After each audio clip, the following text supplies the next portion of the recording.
இயற்கை பேரிடர்களால் ஏற்பட்ட இழப்புகள் அதிகபட்சமாக எந்தெந்த மாநிலங்களில் ஏற்பட்டன என்பதை வரைகலை மூலமாக பார்க்கலாம். பல்வேறு இயற்கை பேரிடர்களை நாடு முழுவதும் மக்கள் சந்திச்சுட்டு இருக்காங்க. இதனால என்னென்ன இழப்புகள் ஏற்பட்டிருக்கு அப்படின்ற ஒரு கேள்வி பாராளுமன்றத்தில் முன்வைக்கப்பட்டது.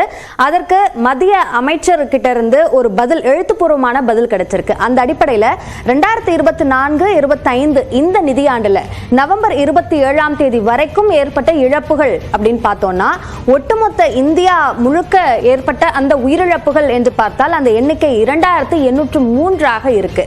இதுல டாப் 5 மாநிலங்கள் என்று எடுத்துக்கிட்டோம்னா, மத்திய பிரதேசத்துல தான் அதிகபட்ச உயிரிழப்புகள் நடந்திருக்கு. 373 பேர் உயிரிழந்திருக்காங்க.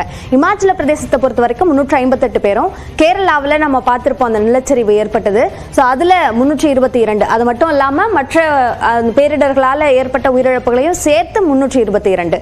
குஜராத்ல 230, மகாராஷ்டிராவில் 203 அந்த உயிரிழப்புகளோட எண்ணிக்கை இருந்திருக்கு. தமிழ்நாடு எடுத்துக்கிட்டோம்னா இந்த டாப் 6 தமிழ்நாடு அப்படின்னு இல்ல, தமிழ்நாடோட அந்த உயிரிழப்பு எண்ணிக்கை என்பது 37 இருக்கு. இதற்கு முன்பு வேறு சில மாநிலங்களும் இருக்கு. ஸோ இது எல்லாத்தையும் சேர்த்து ஒட்டுமொத்தமா எல்லா மாநிலங்களையும் ஏற்பட்ட உயிரிழப்புகளையும் சேர்த்து இந்தியாவில் 2803 உயிரிழப்புகள் ஏற்பட்டிருக்கு.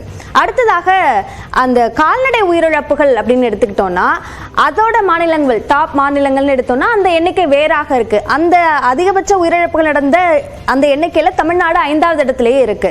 அஸ்ஸாம்ல தான் அதிகபட்சமாக 16,207 கால்நடைகள் உயிரிழந்திருக்கு. இந்த மாதிரி தெலங்கானால 13,412, குஜராத்ல 7,222, இமாச்சல பிரதேசத்துல 7,088, தமிழ்நாட்டில் 5,521 கால்நடைகள் உயிரிழந்திருக்கு. ஒட்டுமொத்தமாக எல்லா மாநிலங்களையும் சேர்த்து இந்தியா அளவில் பார்க்கும்போது 58,835 கால்நடைகள் உயிரிழப்பு என்பது 2024-25 நவம்பர் மாதம் வரைக்கும் மட்டும் நடந்திருக்கு.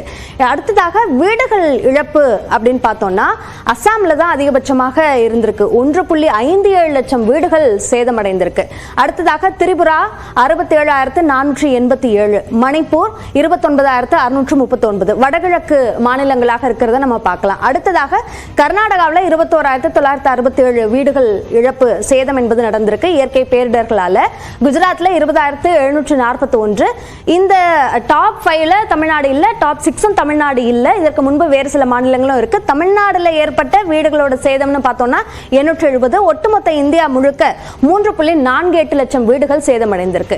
இது மாதிரியாக இந்த இயற்கை பேரிடர்களால் ஏற்படக்கூடிய பொருள் அடிப்படையிலும் உயிர் அடிப்படையிலுமான சேதம் என்பது அதிகமாக இருந்துட்டு இருக்கு அப்படின்றது முக்கியமா இந்த புள்ளி விவரங்கள் மூலமாக நம்ம புரிந்து கொள்ள ஒரு விஷயமா இருக்கு.